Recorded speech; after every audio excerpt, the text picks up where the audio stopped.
3, 2, 1. You got to do it too. What'd you say? You got to do it too, so it spikes Oh, on gotcha. your audio. Yeah. Okay. 3, 2, 1.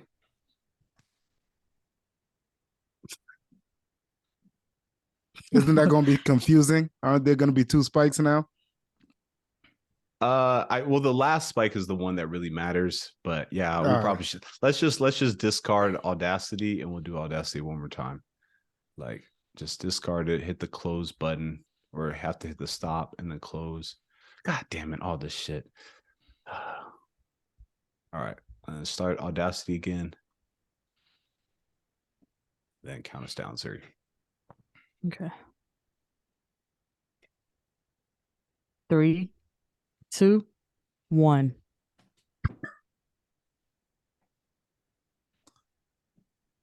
Yes, sir. Yes, sir. The What's good going word. on, y'all? The good word is back. How y'all feeling? I'm here. I'm favored. And I'm smiling.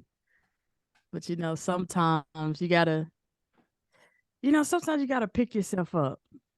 Sometimes you feel like you know what you are vying for, what you're going towards, but every day won't be the best day. And sometimes you have to find your thing to get you back where you can be and where you should Facts. be, to make sure that you're still going the correct way at the speed that you need to go. So take that, the listeners, however you take that, however that speaks to you. That's where I am today, Tunji.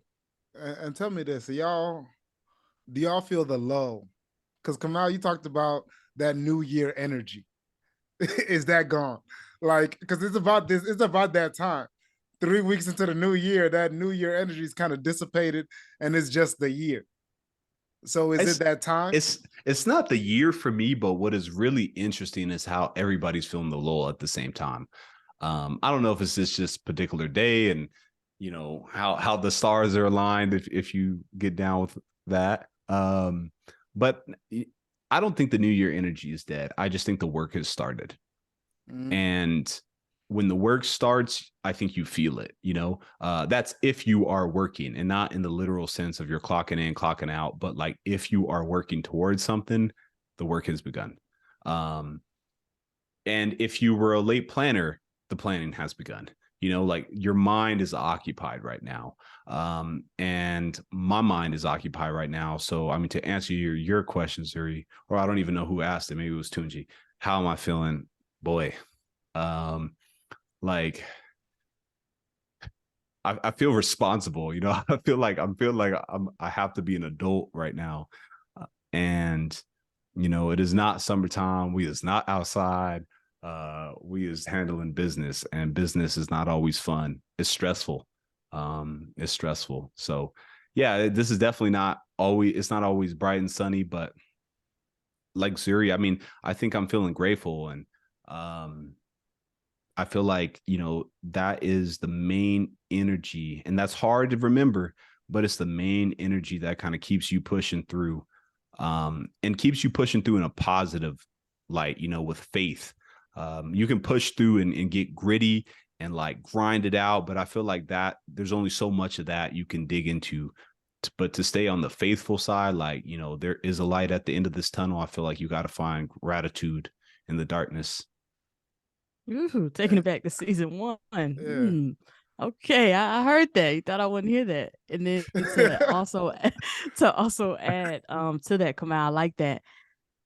With me, y'all, I have okay, so my 2023 goals is way different than my 2022.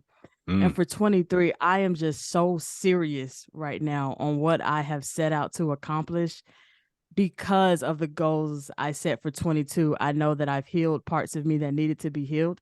And now that is, I don't like to say behind me, but now that I have faced that mountain and faced that Goliath of 22 goals, 23, I'm like, oh, this is my year. But because I've said that and I've accepted that, it's like it's like, you know how people say it's a weight on you, but it feels like a good weight.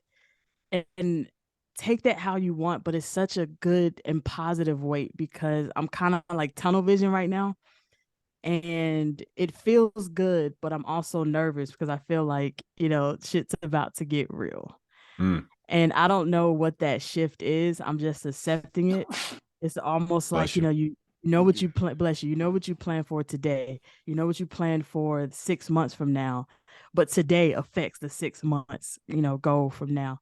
So like I'm even monotone right now. I've been like this all day Yeah. because it's just like I'm Yeah. on go mode. And and what we're doing now is a part of some of those goals to even put it in more perspective for the listeners. So yeah, that's how I'm feeling, Tunji. What about you? You know, everything y'all saying made me realize that. All right, y'all tell me this makes sense. I believe his name was Sisyphus in Greek mythology. He's the one that he did something, and his plot was for eternity. He had to roll this boulder up a hill, right? And that's Mm, just eternity. He's rolling this boulder up a hill. And I believe like momentum makes you dangerous. And we've experienced just with planning everything in the new year and starting season 2. We're like, we're chasing the boulder down the hill and we're having a great time. But now that it's 2023, like Kamau said, you said the work has begun. And now we're pushing the boulder up the hill. yep. And we talk about falling in love with the process, where that's the point we're trying to fall back in love with this process that we've been in love with before. But I feel like that boulder's at the bottom of the hill. And you know, when you don't get any type of momentum, you're Mm, not even used to pushing it up yet. I feel like mm. we're in that pocket where it's like, man, I'm gonna have to push this boulder rather than to the point of like It's the you get realization. yeah, you The get your jaws form on you. together and you know what you're doing, right? You pushing it up the hill, but okay, I love this. I see the growth. I feel it. Like I'm in my pocket. I feel like we just pushing the boulder and we ain't in the pocket yet. So that's why it's that monotone, like, let me just do, let me do, let me do.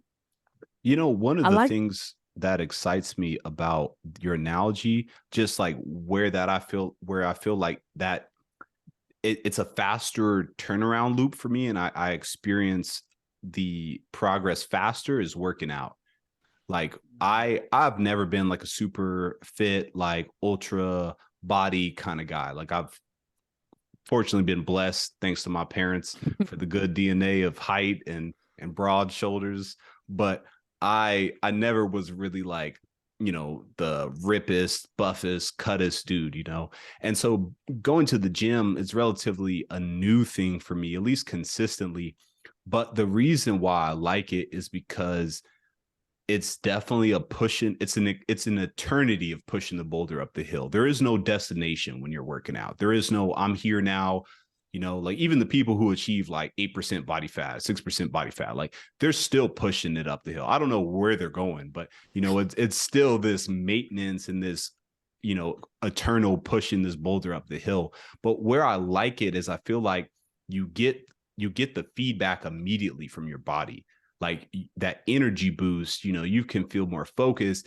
You can kind of take out your frustration. It's crazy because you don't even realize how much we just internalize, how much stress we internalize, how much emotion we internalize. And something about going to the gym, like you get to release that. So I find, your analogy, it's hard for me to come to terms with all the boulders I'm pushing up. But, in my working out life, like I feel like that one, I get that pat on the back a lot quicker than some of the other projects or some of the other lifelong things I'm committed to.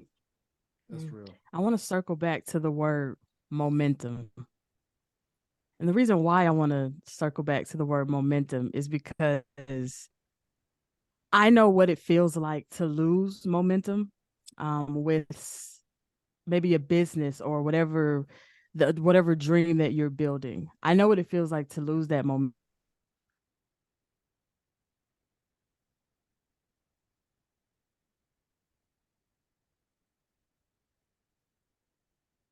I think That we thing lost her. freeze. Yeah, that thing freeze on you. Oh, you hate to see it. It was that part too. Like, I know what it's like to I lose. know she's I was finna like, oh, get this about deep. to get deep, deep. I thought it about to be on her Viola Davis. Like, I know what it's like to lose. Zuri has such a unique energy that I feel like offsets both of us in a very different way. I feel like Zuri, and Zuri, you're gonna hear this whenever you re-listen to the episode, but Right. I feel like she has this unique energy because it is so deep, you know, Yeah. like it's so it's not only so creative and it's so like present, but it's also it can go very deep, you know. Yeah. And it's like this uniqueness because some people just have passion, you know, like I don't know if you ever been around somebody who just talks loud as hell, like just, you know, all the time, like just come in just super loud, you know, that's just hella passion, right? Yeah. And then there's some people who are just so, you know, quiet spoken and so, you know, like you can tell that there's some deepness in what they're saying.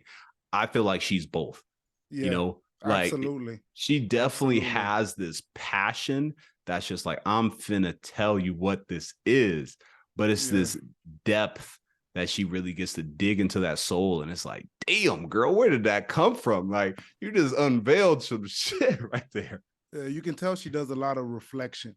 Mm, Even when you talk to her about like 2022, I never saw somebody that committed a year, like the patience to say, mm, this year I'm using to heal. The mm, year, right? People are like, all right, 2 weeks, I'm healed. Well, you know, good and well, you need time to know yourself well mm. enough to say, this year, I'm going to be patient enough with myself to heal and bring this as part of myself. And now saying 2023, I'm locked in. That's being cut different. Mm. Like me, it's just an ongoing process if I'm trying to juggle both or, you know, and I never really thought about it like that until you said it. But yeah. And when she speaks and she goes into her own story, Mm. she she draws into her own world to tell it Yeah. and draws us into that world and then comes out and is like, okay, now what do y'all think? So it's like we all go into her, like being her mind, her Facts. story with her. Like she's going on the journey and we just go Mm. along. Genuinely at the time, it's not like, let me think about this prior. No, she takes us on that journey and then she allows us to like give feedback. Now, I don't not even say not even feedback, but give of ourselves. Yeah. And I think she makes it so much easier to give of ourselves after she does it Yeah. because she does it so authentically. Yeah. No, facts. And I feel like we all kind of have that in common. And I will hope that with the listener too, that you have this in common with us. But I feel like that reflection piece and doing that inner work is like what allows you to even, you know, talk like that. You know, what allows you to get vulnerable like that is that inner work of like, you know, I'm really struggling with some shit. And instead of like glossing over it or instead of trying to, you know, run to the next thing or the next chapter in your life that you're really like in it and you're trying to understand it, you know, you're not just trying to run past it, but like you know, you recognize that this is an opportunity for me to grow, that this struggle is not just presented in my life without a reason, you know. And that was kind of one of the things I wanted to get into this episode. um one of one of the things that I'm super grateful for is for having like a really bad injury. Like remember when we started the podcast and I was Yeah. like, I had a hella bad Yeah. back injury and I I mean, I was going through like levels of pain. I mean, anybody who's dealt with sciatic pain, you know how deep it gets, you know, it fucks with your nervous system. Like you're so, you know, just like frazzled that, you know, it's hard to do anything. And I'm like 15 months later, you know, I'm caretaking somebody who is dealing with a really bad injury. And bro, I can't tell you how glad I am that I went through one myself. And not just to relate with the person I'm taking care of, but just because like that injury challenged me to my core, bro. Like I really had some dark thoughts. Like I thought about ending it. I'm not even Yeah. gonna lie to you. Yeah. No. Like No. I was in a dark place, and there's something about those places that like if you learn how to grow from them, or if you just go through it and you make it out on the other side, like you have grown. You know, you've definitely grown, and I have gratitude for that now. And it's weird to think that I ever could be grateful for something that was so miserable, but like I am. Yeah. No, it's like really you jumping into low key, not even low key, favorite failures, right? Like that Yeah, challenge it is of jumping in. really, yeah, really, that's what it is. And quote I found this week, Albert Einstein, adversity introduces a man to himself. And the question I was asking myself is, do you know the version of you that is required to meet the goals that you want to meet, to accomplish the things that you want to accomplish? Have you even met that adversity yet, or are you running from it? Mm.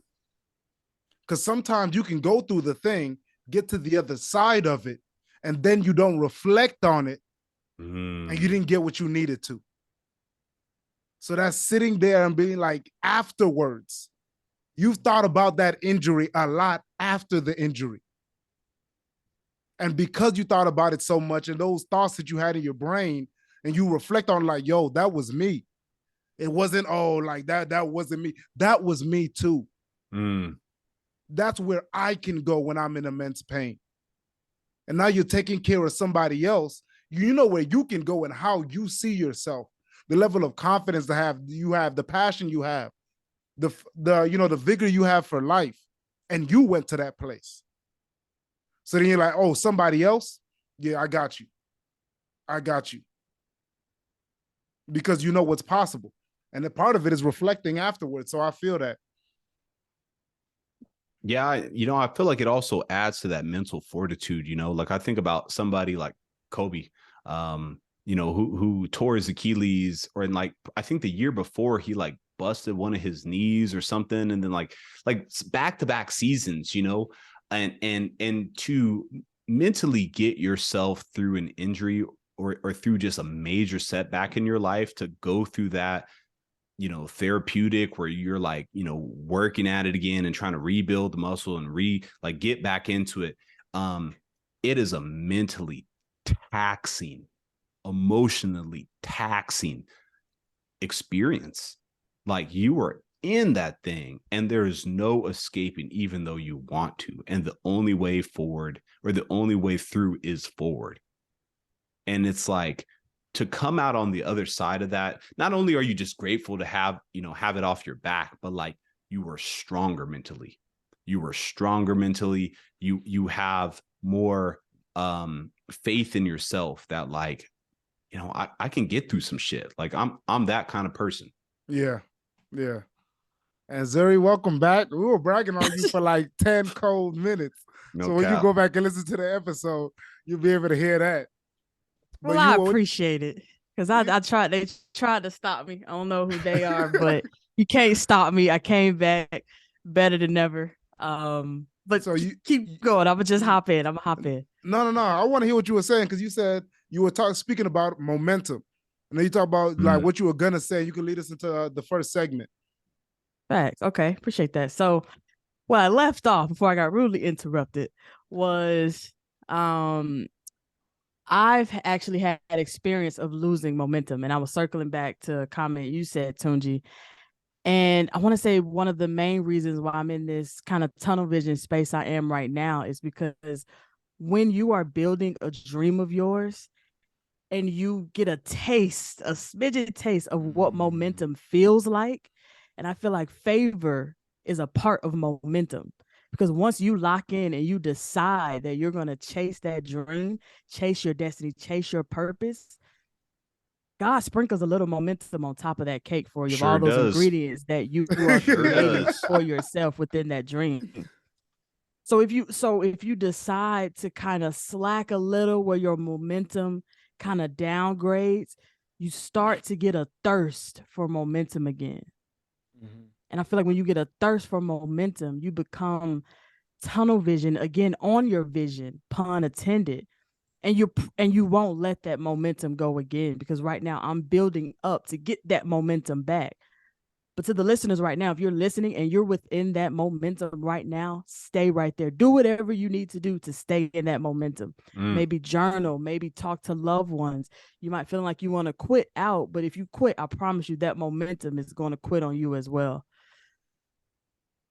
So with all that being said, we're going to jump into the first segment called Pivot into Purpose. And again, the purpose of Pivot into Purpose, pun intended again, is to bring stories within our culture into Pivot and Proceed. A lot of times we're talking about our stories and we're giving you pieces of us, but I think there are individuals within the culture that are doing great things, purposeful things, destiny things. And I think when we see individuals in the culture who have embodied our brand, technically the word pivot, and see them pivoting within their life, I think it's important to talk about. And it's important to show light that, not just us are out here pivoting, and they're also proceeding as well in the culture. So what I want to tap into today, a very prominent Emmy nominated mother, dog mom, wife, just a wonderful person. I've met her in person. Her name is Tabitha Brown. Also one of the main vegans, other than the boy Tunji, that I know closely.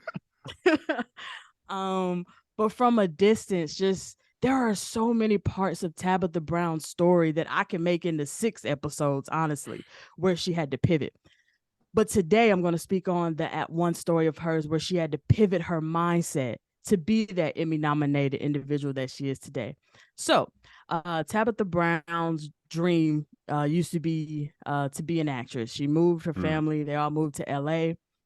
And it just didn't work out as fast and as on a grand scale as she thought it would at that time back in the day, as we see her today. She used to drive Uber, actually. And this story really struck me in a pivoting way, because while she was driving Uber, as she was looking for an acting job, while she was driving Uber, she would be as nice as she could possibly be by making an Uber check in case that she met a casting director.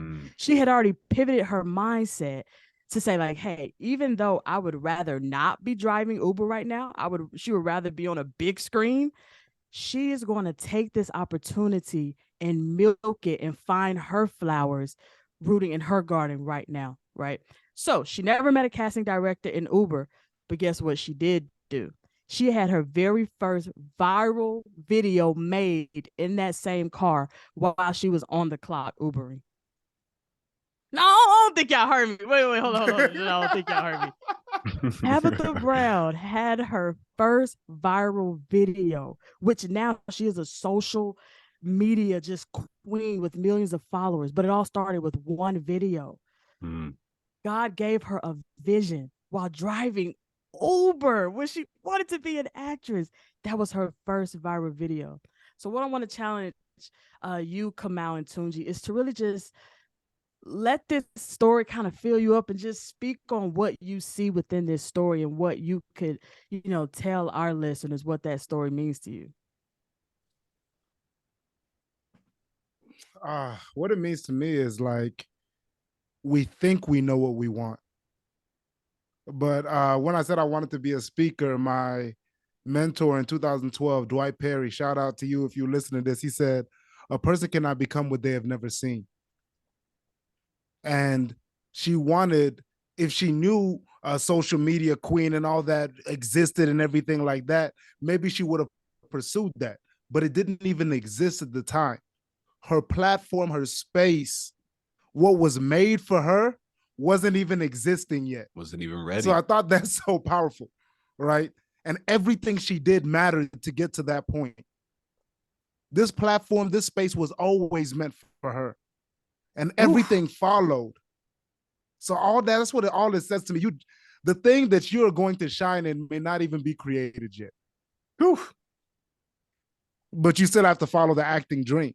The dream of being an actress. Okay. Right? And just keep having faith. keep moving forward. And Mm. then it all circles back. You can only see so far. Your dream may be beyond your eyes. Sheesh Louise. That's facts. You know, I actually had to look her up because just the name didn't ring a bell. But when you started like describing her personality, it felt familiar. And I was Yeah. like, who is this woman? So I just looked her up. I looked her face, and immediately I recognized that smile, that just bright, bright smile. I, you know what, I think what I really love about and what resonates with me about that story is how she handled her business as an Uber driver. You know, obviously the thing that she gained in the, you know, the big climax in your story was the viral video. But what I think precludes that is the energy that she showed up with every single day.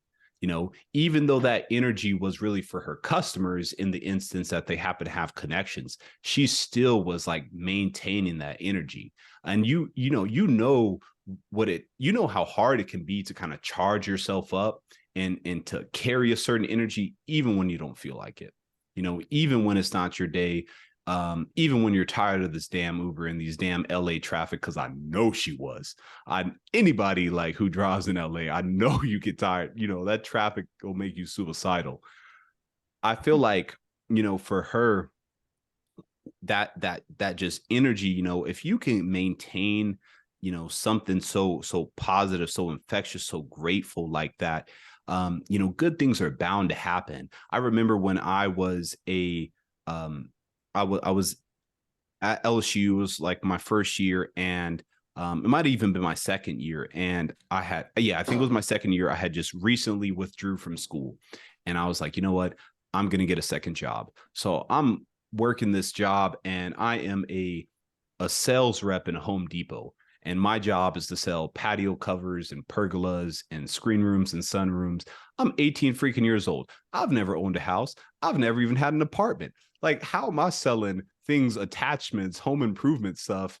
You know, like, I don't even know what I'm talking about. But like, the one thing that I tried to do was just like energy. You know, that's all I had. It was just like energy and charm and charisma. And hopefully these 40 and 50-year-olds will say yes to an appointment so I could get my little $50. And I feel like, you know, I actively like a sales job, you actively have to make sure your energy is right because all you're doing is hearing no. And so, you know, for me, every day going to work, I would listen to Les Brown and Zig Ziglar and, you know, all these motivational speakers, Eric Thomas, just to help me get my energy. Like, because that energy, once you can get in that space, you know, so much is possible. So yeah, that's what strikes me about her story is just that dedication and determination to just like keep good vibes, keep high energy, and you know what manifested from that is it's beautiful. Yeah, And, no. and something you said too, Kamau, because when you kept saying energy, energy, energy, right? But what's so dope about it is she tapped into a unique energy. Because being loved by a Black woman is unique already. But Speak on it. specifically, the love of a Black auntie is different. It's different, right? Because mom comes with a certain expectation, and auntie does too, but it comes with a grace. Like Auntie Tab come on your screen, it's like, I know you messed up. I know it's your fault, but it's okay, baby. Pick yourself up. And you like, thank you, Auntie. How did you? And she gives you that, and she gave that auntie that love that some of us know so well, and she gives it to the world. And that uniqueness, that energy that you can't really, everybody can't get everywhere else. Right. And that's what I think is so dope about it. Because whenever I think about specific aunties that I have that have made me feel that way throughout a lifetime. And Auntie Tab is one of my aunties now. Like it's on that list. So I think that's what's so unique. Like you have an energy register that is unique, that gives somebody a feeling that is attached to, for some people, something they've never felt before. And some people like me, it's something like home. Oh, I know this love. So it just makes me think like somebody, for the listener, you have a love register that somebody is waiting on. Yeah. That's powerful. I love both perspectives. I mean, I could talk on this. What you all just gave that segment. I mean, I could keep going. And how I want to end this segment is really piggybacking off what both you said and the latter statement you said, Tunji. And I feel like a lot of people don't understand, to be that loving and nurturing auntie to the world as Tabitha Brown is. Ooh, you don't know what some people have to go through to get to that place, to have that type of impact where you can be a nurturing soul and a nurturing energy to someone you never met. Like I said, I can split her Tabitha Brown's story in 6 ways right now on this mic today as an example of how what you go through, it all happens for you and not to you. And you don't know who is on the other side of your pain and of your story and of your turmoil to help them get to where they need to be. But first, the darkness that you go through to get to your light, for you to give light. And I'm going to leave you with this also, because Tabitha Brown could have seen her Ubering, situation and environment and time of her life as weeds that were growing in her garden. But see, a lot of people forget that dandelions are weeds too. And you can make salad out of dandelions. And that's what Tabitha Brown and that's what Tabitha Brown did. She made a salad out of the weeds that were growing in her garden at that time. Come on now. And now you can buy the fruits of that salad at Target in her special collection. Listen, talk nice. Limited edition. We can keep going now. Go now. Hey, Zuri, whenever you start going on a tangent and it just gets nasty like that, me and Tunji immediately have to drink some water after. I've noticed this like 2 or 3, 4 occasions where like you just go off and me and Tunji just grab the bottle. He's like, sheesh, like, hold on a second. I need a little liquid oxygen. Crying. Right? I've been telling myself, keep your composure. Kamau was talking earlier about that president's always be yelling, all passion. And I'm like, me, relax. I'm dead. I'm crying.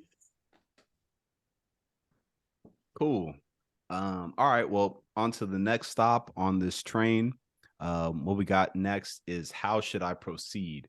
And how should I proceed is a point in the episode where we bring up stories that are audience driven. That's, things that the people in our community are kind of facing, and all the time in life, there seems to be this fork in the road where it feels like you're at a point where you need to make a decision. You need to make a pivot, but sometimes you don't know how, and so this is what this segment is. Again, we are not these noble, wise 3 men on the mountain, preaching down to the people, but we are, 3 individuals who are going through things and who are experiencing things. So, the point of this segment with my 2 co-hosts is really just to share, what is in our own bag and what kind of resonates with us about this specific story. So from a writer, the manager who hired me has just recently switched companies. He's the same person who gave me this opportunity in the first place, and now he's asking me to come with him. The challenge is, he said that it's going to be a steep pay cut. The opportunity is that they're building a new dealership, and he's saying it'll be more opportunity. I'm wondering, do I stick it out and make my money here, or go with the guy who gave me the opportunity and trust his vision? How should I proceed?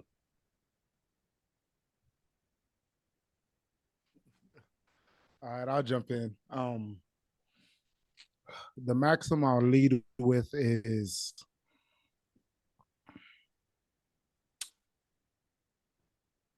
I'm on the clock. Okay. No, not yet. Okay, I'll go ahead and say, trust your own vision. So that's the maxim. Trust your own vision. I would say you really need to sit down and reflect and think about, what do I want? put money aside.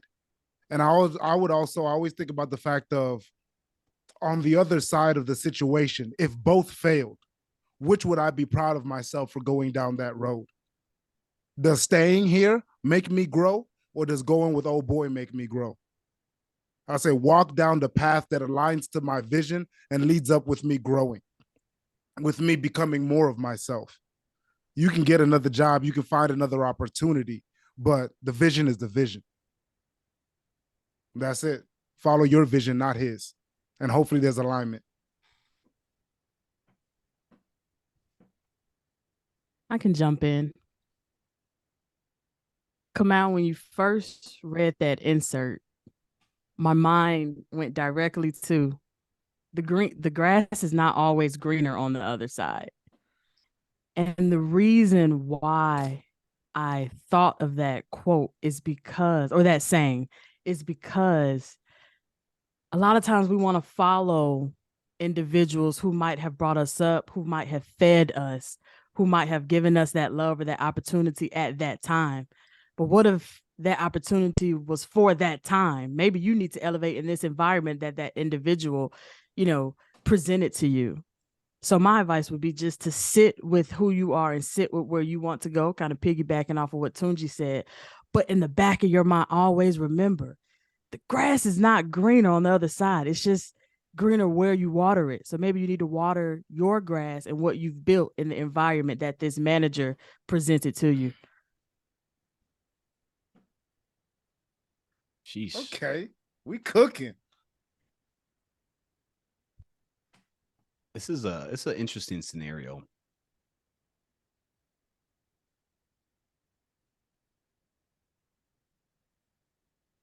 I think for me, I would say, pay homage to the ones who've gotten you as far as you've gotten, but ultimately you're building on their success, and that's what matters in the end. So, to me, I think like I've definitely had some people in my life who have put me on. I was obsessed at a very young age with this thing about being self-made. But realistically, like, you're always going to get a helping hand.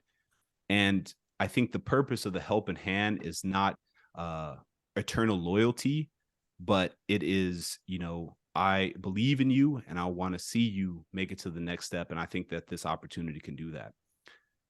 I don't think that means that you are committed forever to the person. You thank them for what they've done for you.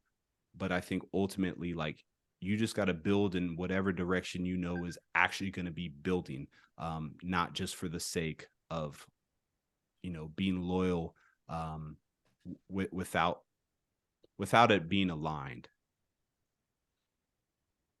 Okay, minute 10 seconds, and it's bangers.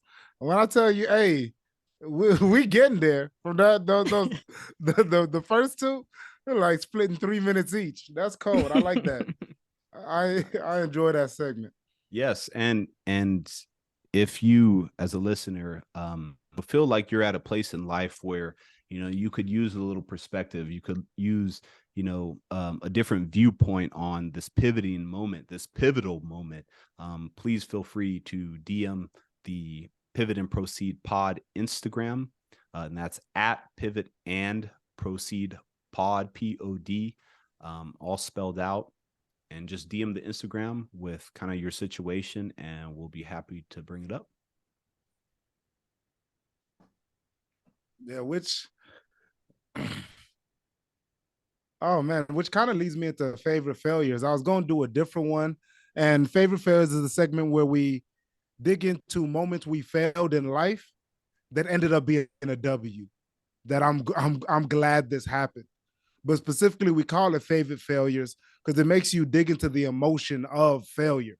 It makes you dig into the moment where, nah, it wasn't a W, it wasn't a win, there wasn't light in the darkness. You just got sat down by life, and it's like, nah, what do we do now? And for me, I thought about the loyalty piece of, I did teach for America. I was in LA first 3 years. I had taught 2 years, and that's the requirement. So I was technically done. I can move forward into whatever I wanted to be, but I was still called in the classroom. And after my second year, the school was up for renewal. And we hadn't met the benchmarks in several years. So basically, unless we hit these markers, they would come and judge the school. And if we didn't handle business, the school would get shut down. So the principal that hired me to the day, that's my dog, right? She hired me, she's super dope, and they fire her. And I'm like, nah, y'all wow. Y'all wow. Like, and they're trying to, like, you know when you just need a scapegoat? So they blame her and they put in somebody else. And I wanted to not like the new principal, but she was dope too. And I was pissed. And they asked me, I'll make the long story short. There's a certain pocket of amount of students you want in a classroom. And we had a certain learning model, blended learning. So you wanted a smaller amount of students because they were all new teachers. And they're like, hey, Tunji, do you think we should put like 40 students in a classroom? And I'm like, no. If you do that, we will fail. If you do that, we will fail. Like, teachers have quit. These are new teachers. Long story short, they did it anyway. School doesn't get renewed. And the school closes. And I'm heartbroken. When I tell you, like, I was crushed, and to have to tell the students, when you build the whole year around, yeah, we're going to get this together. We're putting this in place. We're going to make it happen. Like, nah, school closing. There will not be this middle school here next year. If you went here for 6th and 7th grade, you thought you were going here for 7th and 8th grade, you're not. And then I had to decide what I was going to do. Am I still going to continue to teach? Am I going to just choose another middle school? And I was salty. I didn't necessarily want to stay in the same charter organization because I told them what failure looked like. And I was fighting a losing battle all year, believing that we could still make it happen, and I failed. And why it's my favorite failure? Because I asked myself, what is challenging, what scares me, what opportunity was there? And there was the high school. And that was the one year I ended up teaching high school, and it just it forced me to grow as a human being. And now I'm teaching high schools, I'm doing workshops, I have different experiences. Like, there's some students I met in that high school that are still my people to this day. I got to teach some of my students that I started off with at 11 all the way till they were like 16, 17. And if the school didn't shut down, I never would have been a high school teacher. I would have never been forced to grow in that way. So that's my favorite failure. That's dope. That's dope. Man, all right. I'll jump in. I'll say another one of my favorite failures. I'm actually going to circle back to the previous episode on this favorite failure, because there's another piece of this favorite failure that I would like to touch on. And if you haven't listened to the previous episode, my previous favorite failure was quitting a sport that I was madly in love with. And learning at a young age, learning lessons at a young age of what it feels like to fall out of love with something that you thought was your destiny. One part of this story of, again, why it's my favorite failure is because I learned around at a tender age of teenage years of what it looks like, when, if you do not use the God-given talent that God gave you, you will lose that gift altogether. Even if you try to retract, if you figure out that you messed up and you dropped what God gave you and you try to go back, oh, trust me, you will not have that gift, at least like you had it. And I learned that early on in life. That is one of my favorite lessons and favorite failures, because I tried to go back. I tried to play again. And let me tell you, I didn't start. I wasn't even second. Got started. But I was being put in when we were blowing a team out. And if you know sports, you know what that means, right? The people who knew me before that time in my life, maybe they were looking, saying, that's a little odd. Or they were saying, that's about right. Who knows what people were saying? But the lesson that I was learning was, because I gave up and I quit on something that I know only God could give me that gift, I never could get it back. I couldn't do simple things. That was probably the most simplest things in that sport. So I just want to leave you all with right now, if you are in the midst of, again, and this circle back to what we were talking about earlier, if you're in the midst of momentum and you know that's a God-given gift, stay with it. Even if you are feeling like you want to leave that, sit with yourself, sit with God, sit with, your loved ones to see if this is the right decision that you should make, because I promise you, you will regret it. Now, if you still decide to leave whatever you are building, I promise you, you will understand why and you will build another dream. But to get that lesson right now, my advice would be, just if you're a dreamer and you're building whatever you're building, stay with it, or at least finish it to the end, whatever that end is in that season, and then think on if you should quit it. But I promise you, again, I will leave you all with this again for my favorite failure. If you quit on a God-given gift that God gave you, you will lose that gift altogether. And it's no getting it back after that. Damn, that's deep. I think for mine, I don't feel like it was a failure that I necessarily could choose to succeed or fail at. Like, it wasn't one of those failures where I was even trying to do something and I failed. It was a failure where my body failed me. And I was talking about this just a little bit ago. But I think the reason why it's my favorite failure is because something about when life sits you down on that fucking couch, and this is an analogy we used in season 1, where it's just like you're just kind of doing your thing, moving along, and life just body checks you.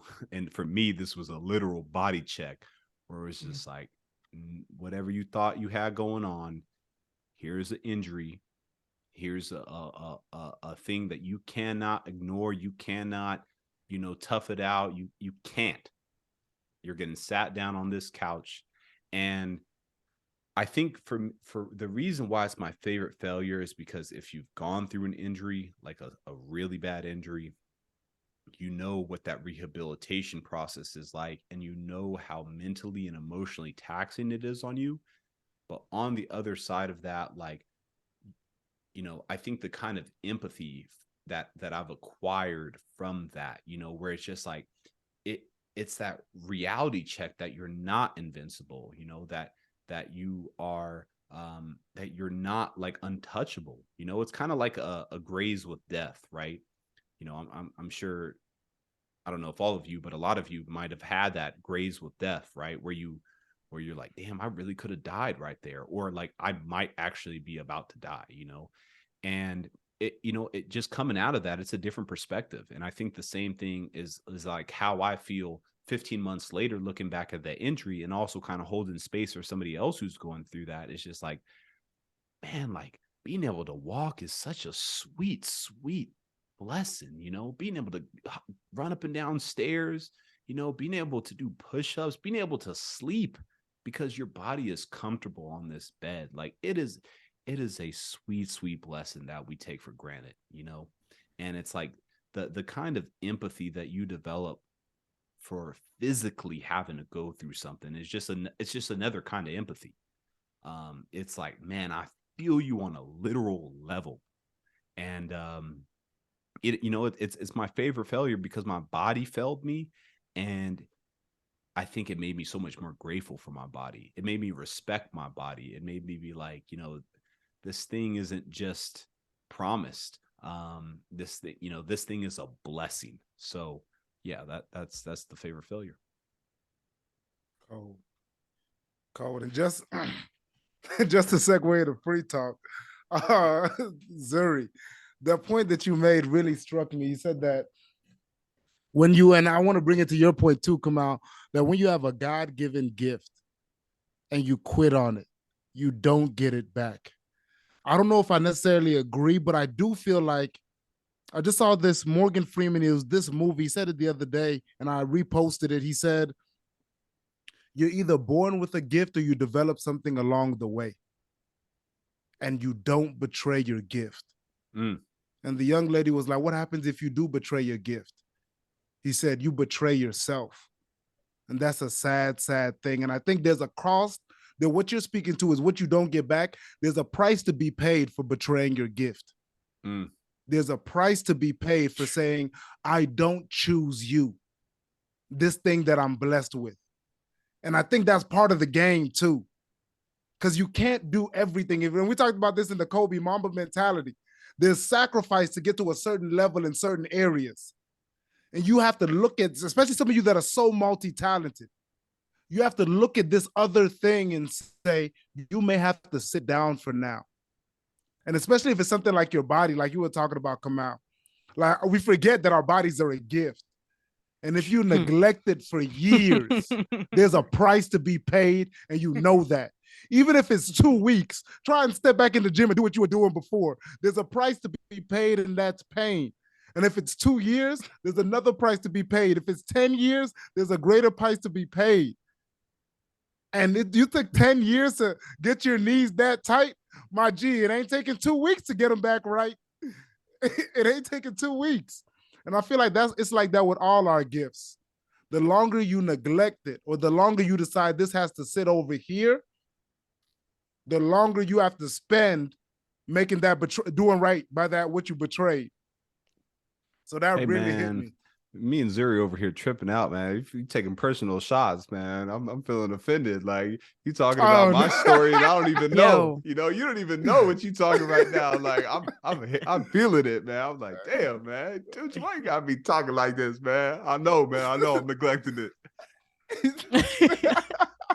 I thought it was just beautiful. I'm over here hyped because it was beautiful how what I was speaking on, more of the skill, that you lose the skill, but I love your interpretation of it, where you put it into like the actual temple that we have that we call our body, right? And especially, you know, circling back to more of the Tabitha Brown story as well, the veganism, all of that is a part of it. Learning what is best for your body and knowing that that is a gift as well. You could take care of the mental capacity, the spiritual capacity, and the physical capacity, as Kamau was talking about. I just had to put that in there because I saw the alignment. I had to set it, and that was just dope. How we just came around, and that was dope. That was dope. That was dope. I mean, and the thing is, like, I feel like, taking even farther back to the episode where we talked about the dreamers, right? Like, you gotta be right. Like, this vessel is what's gonna make everything else happen. And I think, like, a lot of times we shortchange that. I think it just also comes with age, that you start to figure it out, like, that this thing is actually, I can't just take it for granted. But, like, I think where I'm really excited with life, and where I feel like I'm starting to get the competitive edge, and I'm really getting in my bag, and I can show up and I can, like, be a beast, is because I figured out, like, okay, if I put this in this body, then I'm gonna get some of this. Like, I'm gonna get some of this energy. Like, if I take this amount of sleep, oh, I'm gonna get some of this valuable, like, focus, you know. And what that makes me so excited, because it, you know, I think for a lot of us, it can feel like health, wellness, you know, exercise. Man, it's like, it's so inconvenient. It's like, man, I don't want, like, I got to take an hour to go work out. Then I got to drive 30 minutes there, 30 minutes back. And I got to shower, and I got to meal prep. And, like, that seems like such an inconvenience. But one of the lessons, I'll give you your flowers, Tunji, that I feel like I learned from you, is that it's really not about how long that you're working on something. You know, it's not about, like, oh, I spent 2 weeks working on this. It's really about how focused can you get to move that thing forward. Like, some people, it'll take them, and I used to be this person, and sometimes I still am this kind of person. Sometimes it'll take you 2 weeks to do something that somebody else did in, you know, 2 days. You know, somebody else did in 8 hours, right? And it's like, how are they doing that? Or is their quality of work less? Not necessarily. Like, they're just more focused, they're more dialed in. And I feel like the busier you get, right, the more intentional you have to be about those moments. One of the things that used to frustrate me the most is, like, when I would dedicate time, you know, I'd say, all right, this Saturday from, you know, 10 to 2, I'm going to focus and I'm going to do this. One of the most frustrating things is that like 5 hours into the session and you've just been fucking around. You've been on your phone, you've been, texting people, you've been like, your mind has been occupied by other things. But really, it was just a preparation. It was a lack of preparation to set your body up, to set your mind up, to get yourself in that mental, spiritual, emotional, physical state to where I'm tapped in and my best work is about to come out of me. Like my fullest presence is about to come out of me. And I feel like that's, those dreams, those things that you want, like it takes extra energy to pursue those because you got to maintain what you're already doing to make sure the bills are paid, to make sure, everything stays afloat. So you need that extra energy to pursue your calling. So it's like that focused time becomes much more valuable. And it's just about setting yourself up. So, man, that's a gym that I'm like really excited about because it, not only does it take time and energy to figure that out, it takes money, it takes experimentation, like it takes a bunch of things, but when you got it, it's dangerous. Talk. Like this is my whole, like everything you were saying is like getting addicted to I'm addicted to flow state.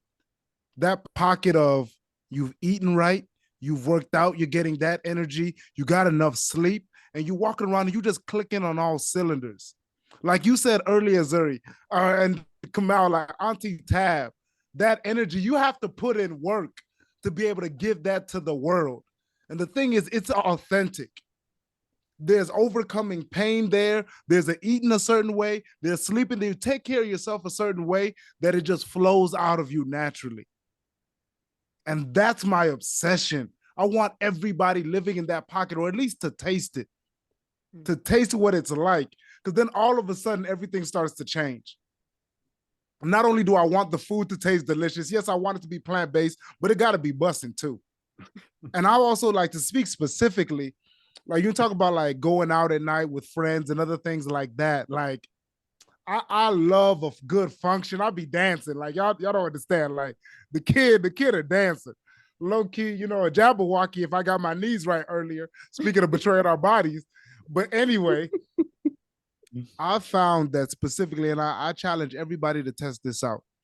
When you have an option to go out to do something, and that little voice in your head tells you like, nah, you have something to do in the morning, or it'd be better if you go to sleep. Go to sleep early. Wake up and try to be productive. For some reason, that very next morning, it's like you get blessed for your sacrifice. Sheesh. Immediately. I'm talking the next morning. Because you decided, okay, no to this. I'm saying yes to this. Get your sleep, and whatever needs to be done that next morning, work on that. Heat is coming out of your pen. It's coming out of your voice. I'm telling you, it's coming through you. It's like God saying, hey, you did what's good, my G. Cook. Guarantee it. It trips me out to this day. That's a I'm fact. hopping. I think we're still on the segment, so if this is prolonging it, my bad. But man, I have to say something about your latter statement again, Tunji. It's the sacrifice piece, because a little vulnerability I struggle with, even if I am pursuing something, I am in love with the process. That's what I tell myself. But I also find myself trying to escape it or minimize the impact where, oh, I just don't feel like doing it today. Oh, I just don't feel like, setting up and, completing whatever I set my mind to. And I think your piece, Tunji, is really going to teach a lot of people of how to maneuver through that and elevate at the same time, even if you feel that. Because one thing I'm learning, feelings are fleeting. Oh, yes. Even if you feel that this new journey or you chasing your dream is difficult, everything's just because it's easy doesn't mean it's for you. Talk. And just because it's difficult doesn't mean it's not for you. Oh, good night. And I think your latter piece really speaks to that, and it can really help so many people with these two words kind of integrating together, where just using those pieces to get through those fleeting feelings, man. Like, I really struggle with that, y'all. Sometimes I'm like, I really want to be great in this, but I just don't feel like doing it today. So I'm gonna just lay down. Facts. But the realness and what I feel, I've had to sit with that and really ask myself, why? What is it? Is it laziness? Is it an insecurity? Am I scared of my potential? It could be all of that together. Because I think a lot of times, if you are scared of your potential, it's easier to just lay down. It's easier to just go out to drinks or go sit at your buddy's house and smoke and drink because it feels comfortable. But again, to be uncomfortable, that's the road that gets you to your destiny. Thanks. The difficult, the rocky road, the mountain climbs, like you said, the boulder. You're building that muscle, that mental and spiritual muscle, to get where you want to go. Oh, and by the way, the segment been over. We just chopped it up. So run that. But man, now y'all talking was good, and it's hard, and it's a daily battle. Is. It's a daily battle. Every single thing, even just driving home, I had to like mail this product to somebody, and I was like, okay, I'm gonna do it tomorrow. Nah, days all locked in tomorrow, and then they're not getting it till 2-3 days later. So am I gonna stand in the line at the post office and do it now so they get it earlier, or am I gonna make an excuse for why they're getting it the middle of next week? Right? Because I feel like going home and eating, and I already had that in my mind. Then I really feel like one thing that I can't remember who said, I need to go find this and I'll double back on this. He was like, resistance, the bigger the resistance to you doing something, the more that's the thing you need to do. I think that's the Stephen bigger the Pressfield's resistance in the War of Art. Stephen Yeah, Pressfield. I think so. Yeah. Yeah. The bigger the resistance you feel to something, the more you need to lean into that thing. The more you need to run it. And another thing I say is really that gratitude, Kamau, is memento mori. That I'm not sure if it's the Latin. All I know, I remember it means remember that you must die. Remember that you will die. And I asked myself, if this was your last day on earth, and it's for me, it's always a nap. It's always a nap. That'd be the thing I'd be battling. Like, hey, boy, you could just take sleep 5, 10, 15 minutes. Like, hey, come on, my guy. Right? So me doing the thing now. And that's something life has punished me for saying, I'm going to do it later. And then people lose trust in me, lose faith in me because I forget. And I had the best intentions. I intended to do it, but they ended up having to do it themselves. I ended up dropping the ball. So I try and like fight to be the type of person that says, if I can do it now, I do it now. But like I said, you know the powerful battle. thing about that, Tunji? Whatever you do falls back on you. I used to flake a lot. I used to be a flaker where I said I will do something, whether it was friends, romantic, whatever. I would then flake, whether it plans, etc. But then I noticed people started to flake on me.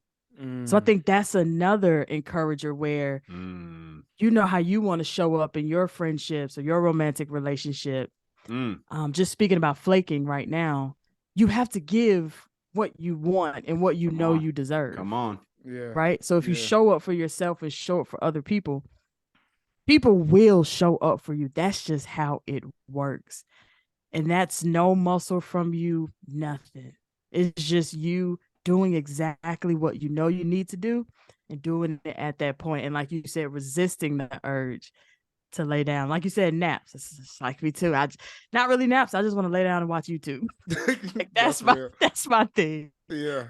And once you really start double downing and saying this feeling is fleeting, right? And I have actually made a goal to read more in 2023. It has been a battle already. Yes, it has. To do what is comfortable, which is get on a phone with my best friends, with my crew, to go out for drinks, happy hour, because that's one of my favorite things to do. Get on YouTube or to read. And you know what I found already, you all, as we're talking about this? that resistance of when I was just sit and just read, even if it was a little cringy or it didn't feel good, right? Again, that fleeting feeling of it didn't feel good. But the more I did it, I was like, man, I feel different. I feel calmer. I start seeing my life already in these weeks of 2023 improve, maybe in the stress area, my mind clarity. I'm focusing better. And it's been a couple weeks. And that's one simple change, right? So just maneuvering through those fleeting feelings of what might not feel comfortable. Promise you, on the other side of that, you'll find the key to where you want to be and what goals you set for yourself. I gotta ask you about something that you said maybe a minute and a half ago. You were talking about the sensation of being afraid of your potential. Can you speak a little bit more on that? Because I feel like that is an unconscious thing that a lot of people have no idea. Like the only time I've ever heard that and I thought about it for real was in Aquila and the Bee, where that quote came up and, about being afraid of your potential. But can you talk a little about a bit about that sensation and how might that manifest? Whew, that's a heavy question. Um, I can only speak for myself of what it feels for me. I get this kind of tingle in my stomach, like a physical feeling where whatever it might be goals that I set, it might be dreams that I'm chasing or this vision that I see for my life. Once I get a taste of that momentum, once I get a taste of that favor, once I get a taste of what the reality of my vision is, it could be a network event that I networked and connected with an individual who has a potential to open a door for me that I could only dream about or that I've been planning for, right? It could be a conversation where however it could be this also, however, you hear God, everyone hear God hears God differently. But once you get an answer to a prayer, or once you get an answer to a Mm. dream, and you can see the vision, you can see the path, and Mhm, all you have mhm. to do is sit and listen and just act on it. That is the sensation that scares me, Kamau. Because now I'm done dreaming. It's in front of me. All I have to do is get up, walk, put my right foot in front of my left foot, and go after it. And I'm not even chasing it anymore because it's right in front of me. That is that point right there. That sensation, Kamau, it scares the living shit out of me. That's when I'm like, okay, I'm actually who I say I am. I Mm. believe it now because I see it. And one of my favorite quotes is, you can't be what you can't see. And once I see it, that sensation sets me on fire. Now you have two options: to keep going forward or to go lay down. That's the sensation right there. And that's the pinpoint. And it's scary. It's scary. But once you decide to continue to walk, it's real funny how favor continues to have like a balloon effect where you thought that's all you were going to get. You thought that was the only momentum you were going to get, but it just keeps rising and it rises. And you start to then tap into answers to your dreams that you couldn't even dream up yourself. And another thing to the Mm. listeners, you have to dream so big that it scares you, that you're like, this can't happen. It possibly can't happen. And that sensation will set in, but trust me, put your right foot in front of your left foot because you only dreamed it because God put it in your mind. You can't dream anything that is not meant for you. It's impossible. Yeah, that's real. The quote is Marianne Williamson. Our Mm. deepest fear is not that we are inadequate. Our deepest fear is that we are powerful beyond measure. It is our light, not our darkness, that most frightens us. And it goes on, who we ask ourselves, who might be to be brilliant, talented, gorgeous, fabulous. And this is probably one of my used to be, and maybe it still is, I need to dig into it, my deepest fear. Is when I came to the realization that I was the most blessed man alive. And what that means is you're praying to God for all these things, and God is looking back at you and praying just to be who he made you to be, who she made you to be. It's like, how can God give you what he's already given you? How can she give you what she's already given you? So I look at it like Frederick Douglass said, I prayed for 20 years for freedom, and nothing happened until I prayed with my feet. So the scariest realization is what you're saying, Zuri, you seeing everything that you're capable of and not doing what you're supposed to do, and betraying your gift, betraying your blessing. Because when we sit down and we really look at our lives, and it's like, how dare I not do right by everything I've been blessed with? Out of all the things I could have been in this world, I am on this planet. I am in this space with all these tools, all these resources. I've been loved in a certain way where, think about the way we talk, the way we've been even aligned together. And and it's scary. It's scary to think that you're a world shifter, and it'd be so easy not to shift anything. It'd be so easy to do nothing. And I was just talking about this with my brother, like shout out said the other day, that fact that God knows all the versions of you, right? So you sitting down praying for all these things. God knows the version of you 5 years from now that doesn't pray for anything for themselves because they've already cooked. The version of you that prays for others. That version of you that's overcome all those things already and done all those things. So God, she's talking to that version of you like, I know the version of you that's him already. So it's not, oh, what can you do? You've done it already over here, living outside of time.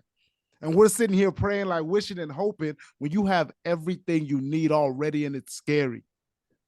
It's scary that it only takes sacrifice. It's scary that it only takes belief. And when you believe and you sacrifice, you get alignment. You get a Zuri. You get a Kamau. You start getting the people in your life that it takes to make the impossible possible. You know what the quote that jumps out to me is walking by faith and not walking by sight. You know, and I think that is, for me, man, that's such a mountain to climb. That is such a realization to accept. That is such a step to take, and a jump to be jumped. It like and again and again and again, you know, it'll present itself. And for me, like, I don't know if it's the logic in me. I don't know if it's I've seen failure before. I don't know if it's the not having enough examples in my life who've done it. But, you know, walking by faith and not by sight is a tall order. And I think it comes up for me in my life. And like, I'm at a season where it is undeniable where I know faith is pulling me. And I'm like, you know, like, you feel that tug. bro, I'm just like, I feel the tug, and I feel like, but like Google Maps is saying this way. And I could clearly see, like, you know, I can clearly see this, you know, I know I'm going to be traveling at this speed. I know what's going to come next, you know, and it's that decision to walk by faith. Holy crap. And okay, I got to jump back in. You got me excited again. So I saw this tweet the other day. Kamau, you are right on the target, right on the money. Listen to this. Do you know the strength it takes to thank God for something that hasn't arrived yet? To believe something good is brewing in heaven when things on earth are actively fighting against what God said. Come on. Walk by faith, not by sight. Aren't just light words. It's actually biblical. So like what you said, I know you said quote, but it's actually written. That's all we have to do is walk by faith of the size of a mustard seed. Do y'all know how small a mustard seed is? You got Pastor Zuri. You can't see it. Pastor Zuri, you can't see talk. It. Talk. You can't see it. So when you said that, come out, that's all I thought about it, what I saw earlier. Like it takes confidence as well. And it just takes faith, like you said. We don't see it brewing, right? Like you said, Tunji, it's already done. But to us, we're hoping and we're doing everything we can to get there. So and Kerry Washington, she was getting this award, and she said it's so cold. She said, "You pray for your bus to come, and then you run as fast as you possibly can to catch it." And that's it. You praying that the bus comes, and you put on your shoes, and you put the burners on. You keep running every single day to catch that bus, because that's the only way you catch it. Damn. And that's what it is. So people are like, oh man, this should be effortless. It should be no. Without struggle, there is no progress. That's my man, Freddie Doug. You're supposed to struggle because it makes you who you're supposed to be. So when your bus does come, you're the person that should be on it. You're not the old version of you. That running is what transforms you. That running when you don't know the bus is coming is what transforms you. So when you do get on that bus, you're grateful. You treat the bus driver with respect. You hug them. You say, "Oh, thank you," like you weren't running all this time. Yeah. And the important thing about that story that you just told, Tunji, you have to move. Like you can't ask for something and just sit and wait. And another guy that I really like, DC Young Fly, a part of his story, he always tells this story, and I love it. He says, a lot of people ask for a job, right? They say, "Man, I'm broke. Man, I need a job. Everybody getting a job but me." You can't sit on your hands and just keep asking for something. And that's with anything. You got to ask for it and then make a move. It might not be running. It might be crawling. It might be walking. It might be just standing up because you've been sitting for so long in your despair. Whatever your run is, I feel like people have different type of runs and different types of seasons. So whatever your season is right now, stand up, do something. Talk to someone, be someone's light, be your own light. Walk to the bathroom and look in the mirror and look up affirmations. That's a form of running to me. Because you're trying to get somewhere. You being intentional of reading an affirmation every day. That's your sprint. That's your sprint to who you are. You showing love and you showing up for your loved ones who need you. It's a form of running. Just find your form of running and move, and it'll be there in no time. Hey man, when y'all cut off this episode, when y'all finish listening, you better go and move. Because I know I'm motivated. Like I'm finna, as soon as we done recording, I'm finna go move. I'm finna move something for us. So to you, listener, as soon as this episode goes off, you better go move. You got something to do. Man. Hey, we ready for glows and grows? This was a good one, boy. I feel that thing. And I'm telling you, when it starts with a low, that starts with that authenticity. Oh man. No, this was a good one.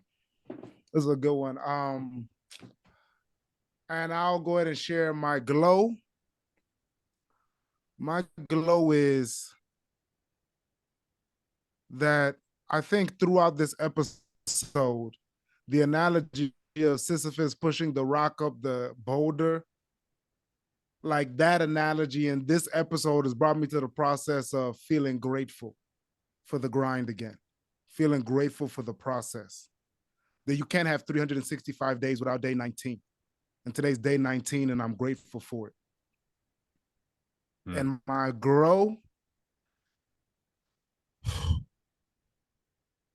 I want to over deliver.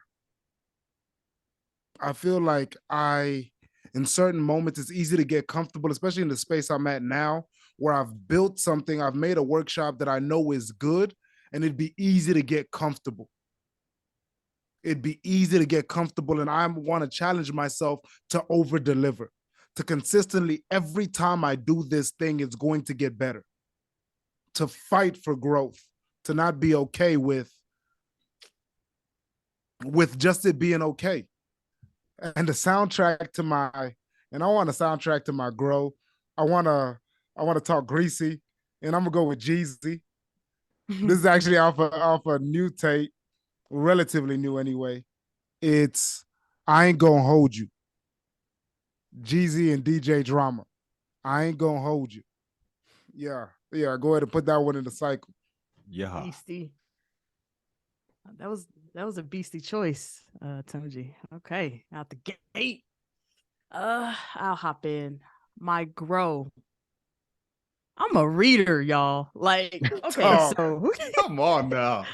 this is something I don't want to say struggle with, but I've just never really tapped into intentionally. Um, and I have been very intentional of books that I want to read instead of reading books that I think I need to read. I've always kind of struggled Mm. with that, but I know that I've always needed to read more. And I found some that really speak to me. And I've grown in this department. This is something that I see as an accomplishment so far. And I'm just excited for the journey to see what books I fall in love with. I always see these stories of people saying they fall in love with books and they fall in love with authors who speak to them. And that is my love language. That's how I feel with music that speaks to me. And you just feel like they came into my house, sat down, and asked me about my story and put it in a song. I'm looking for those books. So, any book recommendations, DM Pivot and Proceed Pod or Zuri Mabry on Instagram, I really appreciate that. Black authors preferred, but thank you. I would say, I would say my glow is I have really showed up for people in my life that I truly love. And I can honestly say those exact people and more have showed up for me in ways that they didn't know that I needed at the time. Or after healing parts of myself, now I voice different areas that I might need a very close individual or friends for me to show up, and they deliver. It's something really magical about that because one, it's hard to ask, it's hard to voice what you need or just being vulnerable with friends and creating that safe space between you all. And just to know that there are friends out here that will really show up for you and who want to show up for you. So that's definitely my glow, just showing up for my friends and having it being brought back to me in my life. So that's my growing goal for the week. And my soundtrack is this song called 80 Degrees by Isaac Lewis and My Favorite Color. It's a very, very nice vibe. I love the lyrics. I love the cadence of the song. You just feel like you're on a beach somewhere, all stress away. So shout out to Isaac Lewis and My Favorite Color. Y'all got a banger. Shout out to the beach vibes. We need them. My my glow and grow is kind of all over the place. Um, I think starting with my grow, because that's kind of how my mind is wired, so it's a little bit easier to identify what I got to grow in. Um, Mm. I think for me, it's just like there's a lot going on. I feel like there's always a lot going on, but there's a lot going on right now for sure.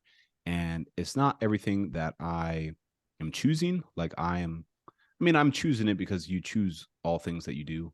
Um, but I am like, it wouldn't be my first choice. I'm not on the beach type shit. Like I'm doing stuff and I'm handling business and I'm taking care of folks and I'm doing my thing. Um, but it's a lot. And I think I feel like I'm getting pulled in different directions by different things that all have very unique um, like values of importance to me, like in very different ways, but all still very important. You ever been in a space where it's like this is important in a very fundamental aspect of my life, but so is this, and none of them are connected except through you, except all of them are pulling you in different directions. Um, and you still need and or value all of these things. That's where I'm at right now. So it's like trying to just kind of juggle all the plates and keep things together. But I think the common denominator here and where the growth is happen is like continuing to prioritize my self-care, my health, my wellness, all of that stuff. Because like if I fold, you can forget about everything else, you know, and and just keeping that top of mind, like just making the time when I don't have the time, you make the time, bro. So that's a little bit of the self talk.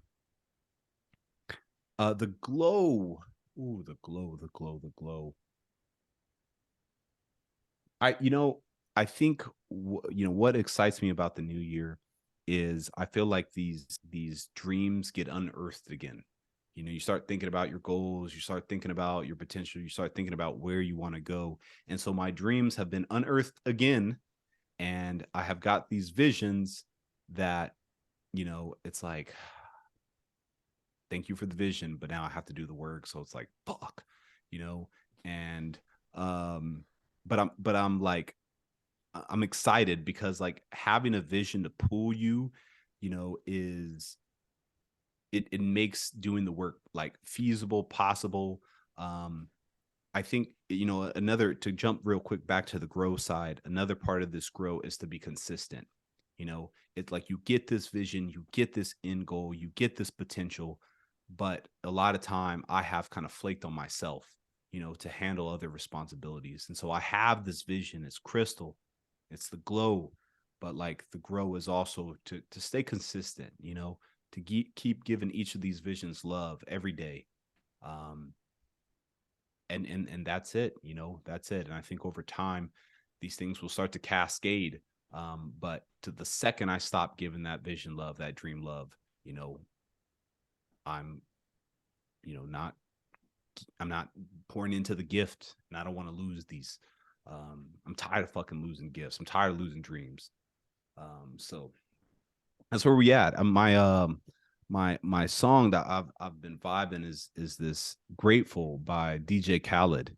And that lyric that, and one and I knew one day that we will win again. Been prayed on my downfall by many men. Oh Lord, I thank you for not giving in. Must I fail? Must I tell them once again? And that the way that brother sings it, man, I've been prayed on my downfall by many men. Man, that shit motivates me. Like, it's like, I don't know who has prayed on my downfall. I don't even know if people have prayed on my downfall, but just like to know that I can't let up.